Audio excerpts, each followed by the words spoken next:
బోనాల పండుగ సందర్భంగా ప్రతి బోనం మీద జై తెలంగాణ నినాదాన్ని రాయాలని ఎమ్మెల్సీ కల్వకుంట్ల కవిత సూచించారు. ఫోన్ లిఫ్ట్ చేసి హలో అనే బదులు జై తెలంగాణ అనాలని పిలుపునిచ్చారు. తెలంగాణ జాగృతి తెలంగాణలో జరిగే అన్ని ప్రజా వ్యతిరేక విధానాలపై పోరాడుతుందని అన్నారు. మెట్రో టికెట్ల పెంపు, ఆర్టీసీ టికెట్ల ధరల పెంపు సాధారణ ప్రజల మీద మరింత భారం పడే విధంగా ఉందని, దీని వెంటనే ప్రభుత్వం వెనక్కి తీసుకోవాలని డిమాండ్ చేశారు. తెలంగాణ జాగృతి ఆధ్వర్యంలో బస్ భవన్ ముట్టడి చేస్తామని హెచ్చరించారు. తెలంగాణ ఐడెంటిటీని, తెలంగాణ అస్తిత్వాన్ని కాపాడడం కోసం ఉండాలి. ఫర్ ఎగ్జాంపుల్ ఇప్పుడు చూడండి, ఈ మంత్ ఎండ్ నుంచి హైదరాబాద్లో బోనాలు స్టార్ట్ అవుతాయి. మనం బోనం ఎత్తిన వెంటనే జై తెలంగాణ అన్నట్టు లెక్క, ఎందుకంటే వేరే ఆలోచనే లేదు.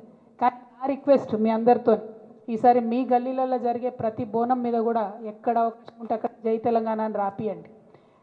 మనం మళ్ళొక్కసారి మన ఐడెంటిటీని అసర్ట్ చేయాల్సిన టైం వచ్చి మనందరం కూడా పట్టం బండ్లు వేసుకొని బయలుదేరుతాం.